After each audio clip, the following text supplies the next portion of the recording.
Blood trickled down her forehead, stinging her eye. She wiped at it roughly, blinking to try and focus her vision on her attacker. A big man, a three-piece suit on, his sword slicing the air as he brought it down on her again and again, pushing her against the brick wall of the dance hall. "You won't get away, Romana." His breath stank of drink, strong and potent. She fought back against the gag reflex in her throat, half losing the battle before she managed to get rid of it. Bam! His knuckles connected to her right cheek, smashing her into the wall. She groaned, spitting out a mouthful of salty blood. Metallic taste lingering as she steadied herself again, taking 4 more blows. Consciousness faded momentarily, Romana snapping back into waking life just in time to avoid the fatal blows the suit threw at her. "Where's Zacharia?" The man growled, missing a blow to the heart. "Where's the master?" "Up yours, prick." She felt stupid saying that, like she was still an angsty teenager in high school. But it was the first thing that came to mind, so she went with it. A strike to her chest knocked the wind out of her. She dropped to her knees. "You're all the same," Suit taunted. "You, Zacharia. Jack, all freaks with nothing better to offer to the world than fraudulent magic. You're wrong."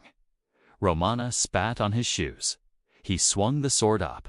Zacharia warned her not to use her powers unless in emergency situations. Well, this was an emergency, she wagered. Romana held up a hand, making a gun with her fingers. Water, bang. White smoke burst from her index finger and thumb, clouding the alleyway. All she heard was Suit's agonized cries of pain.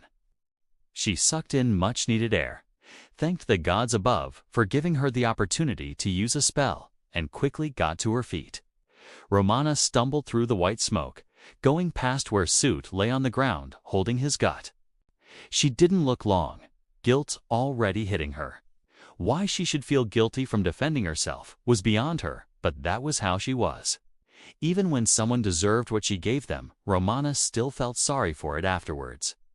"Next time, don't pick a fight with a mage," she whispered under her breath as she slipped out of the alley and headed down the city street.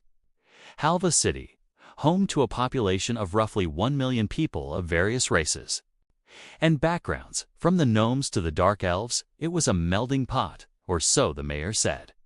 In truth, the city was divided into different ethnic enclaves and had been for at least 30 years before Romana and the others began calling it home. Out of the 3, Zacharia was the one who grew up in Halvaz, Romana and Jack hailing from the rural countryside of Meralda.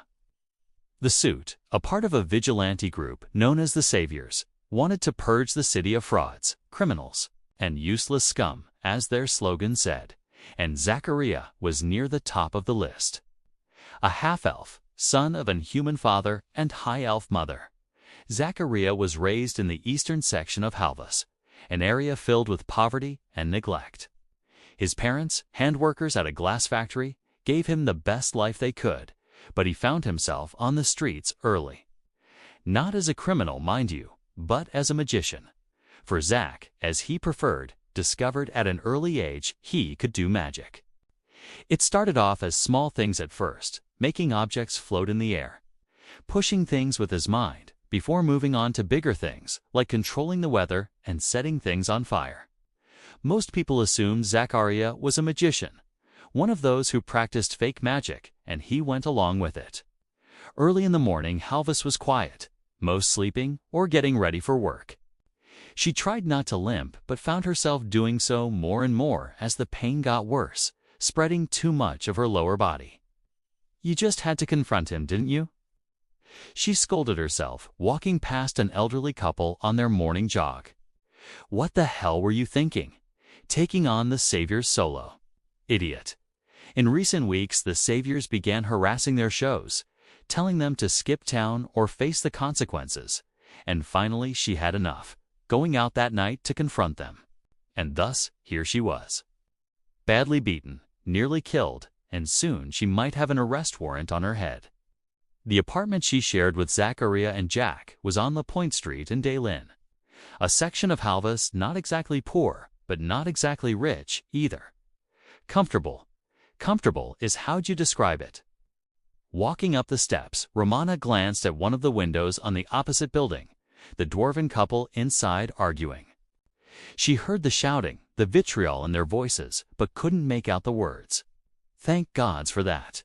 She sighed, hearing enough of her parents' arguments growing up to last a lifetime. Gripping the doorknob, old and rusty, she turned it. Stepping inside the apartment, the smell of musk hitting her immediately. Gross. Romana flicked on a light and hung her jacket on the rack. Noticing Jack's black jacket and Zacharia's beige leather one there. Signs neither went out at all. She found Jack sprawled out on the couch in the living room, a book across his chest, lamp still on. Jack Rains, a fiercely loyal friend and fire mage, had been a drifter before joining with Zacharia, his life one big, endless adventure. Long, black, curly hair. Brown eyes that burned bright when he was angry, and an almost sickly pale complexion that was mismatched with good looks. Jack wasn't much of a talker unless he was with them. Even then, he preferred his books. Looking down at him now, Romana resisted the urge to pinch his cheek. Where did you go? The suddenness of the words made her spin around. Zacharia standing in the doorway of his room in a pair of blue pajamas, his white hair messy. Ah, I went out for some air. You never do that. Well, something new, right? Zacharia rubbed his eyes, clearly just having woken up, and yawned. You know, bullshitting might work on mall cops and street vendors, but not with me. So, I'll ask you again, Romana, where did you go? She twiddled her thumbs, not wanting to let him know. He'd freak out if he knew. But, in the end, she gave in. I went to the Savior's Clubhouse. Why would you do that? Why do you think they're threatening us? And so what? You went down there and kicked ass. Zacharia looked more human than elf, his eyebrows straight, not slanted, blue eyes round, and skin in medium olive color. The only hint of his elven heritage were his ears, each bearing pointed tips. They deserved a lesson in respect. What did you do? He went from tired to alert, walking over to her and popping a cigarette into his mouth, lighting it with his magic. It didn't go the way I planned. Obviously. Zach gestured at her face. Quite the shiner you'll have in the morning. You okay? Besides bruises and some lost blood, I'll be fine. What about the other guy? This was the part she dreaded. Once she told him she killed one of the saviors, they would need to leave Halvaz, go on the run. He's dead. Zacharia sucked back a mouthful of nicotine, blew out a smoke ring. He's dead.